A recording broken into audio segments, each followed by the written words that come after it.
The Mouse Tower. This is the legend of the Mouse Tower at Bingen on the Rhine. Hatto, Bishop of Mayence, was rich and avaricious. Instead of devoting himself to prayer and almsgiving, he thought only of increasing his great wealth, and at a time when numbers of his people could not obtain sufficient food, his money chests were laden with gold. His farms were the most productive in the whole country, and whatever might happen to other folk, he did not seem to suffer.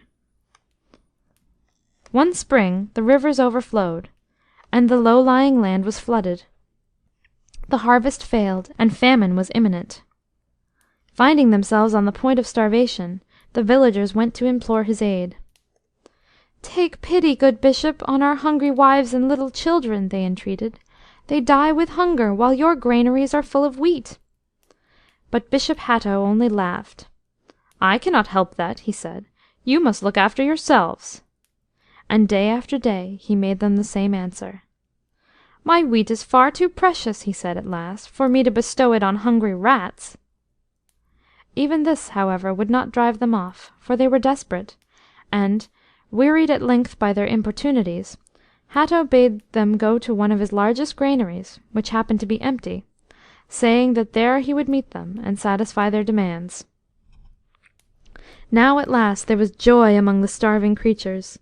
Their dim eyes brightened, and strength came back to their shrunken limbs as they dragged themselves to the granary, in which there was soon a large assembly.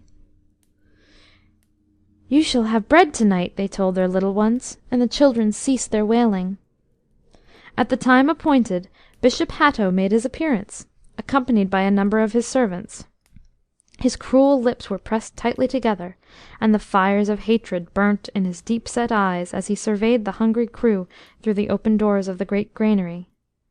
Instead of entering it, he told his servants to pull to the doors, and bar them firmly. When this was done, he commanded that the building should be set on fire. Meanwhile the hungry men and women were thanking God for having softened his heart, and calling down blessings on his name.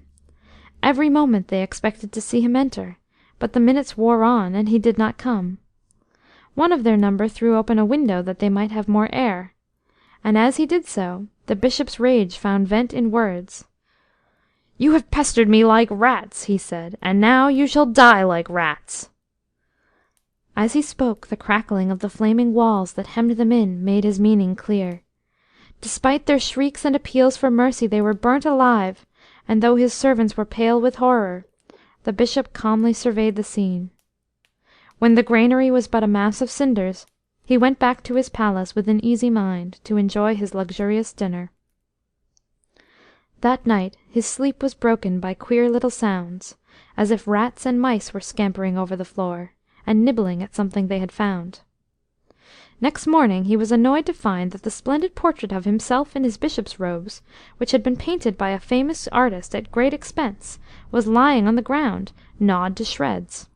He could see the mark of the rat's sharp teeth on that part of the canvas where his face had been, and in spite of himself he shuddered at the sight. A few minutes later one of his servants burst in to tell him that a vast number of mice and rats were approaching his palace from the ruins of the granary. "They are coming in this direction with all speed, my lord," he said with bated breath, and a panic of terror seized the man who had committed so evil a crime. Mounting his horse he went off at full gallop, but though the brute was fleet, and he spurred him on unmercifully, the bishop found that the army of rats was gaining upon him. With wild terror he hurried down to the riverside, and jumping into a little boat, rowed with all his might towards a tall stone tower built on a rock in the middle of the stream. Entering this with what haste he could, he quickly barred the door and crouched down in a dusty corner. He was safe, he thought, for a time at least. What was his horror presently, on peering through a narrow slit in the stone walls, to see that the rats and mice had devoured his horse, and were now swimming across the river! The current was swift and strong, but they gained the tower, and though he had barred the window, he could hear them climbing up the rough stone wall in all directions. He heard them gnawing at the doors and windows, and the poor starved people whom he had caused to perish did not suffer half what he suffered then.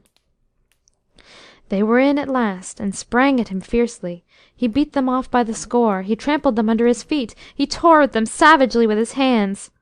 All to no purpose. He might just as well have tried to beat back the ocean. The rats surged against him like waves breaking on a cliff, and very soon the Bishop was overwhelmed in the horrid flood. Little was left to tell of the tragedy when his servants plucked up courage to enter the building some days later.